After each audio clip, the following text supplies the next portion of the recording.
Terry Wong, your Ward 7 councillor, brings this update from around our communities, answering your top questions on rezoning, taxes, safety, and what's ahead. Terry, did blanket rezoning solve the affordability problem in our neighborhoods? That's a really good question, but the answer is no.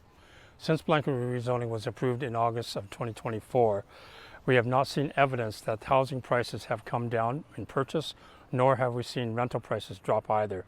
When Council approved blanket rezoning in August of 2024, we expected to have more housing stock drive the prices down. We have not seen that happen. We've also expected with more housing supply, rental prices would come down. Once again, we have not seen that happen. If you take a typical bungalow that was sold for $750,000 and convert it into 4 units above and 4 units below, each of the units above are selling at $750,000. So is that affordable? The answer is no.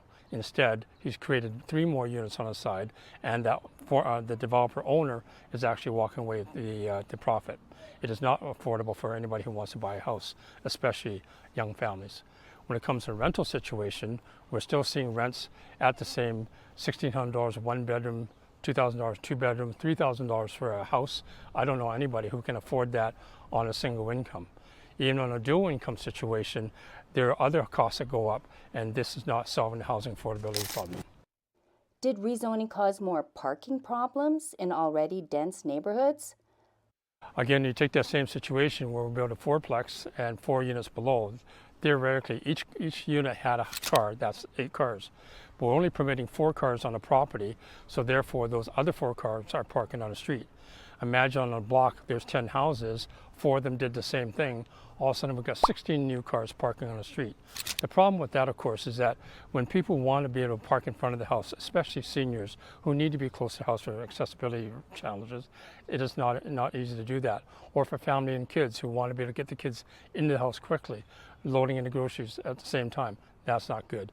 And more importantly, for those that want to plug their car into their car in the wintertime, how can they do that if the car is halfway down the block? So yes, parking is a challenge, and parking is one of those infrastructure assets we cannot expand.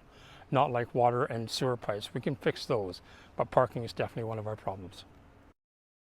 Why did so many residents feel confused, unheard, and frustrated by the rezoning process?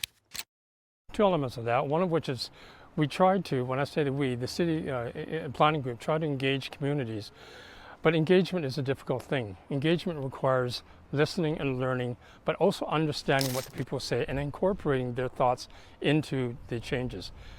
You asked the constituents, the people who have spoken to me, their thoughts were they were not heard. You take, for example, the public hearing that was done last year. 4 weeks of public hearing, 700 people spoke, over 5,000 letters given. 70% of those people who participated did not feel that they were heard. So therefore, at the end of the day, did we change the blanket rezoning policy? No. We adopted the recommendations of administration, which was not appropriate. I voted against those recommendations, and going forward, I will find a way to ensure that housing is affordable, but I'm not sure blanket rezoning is a way to approach it.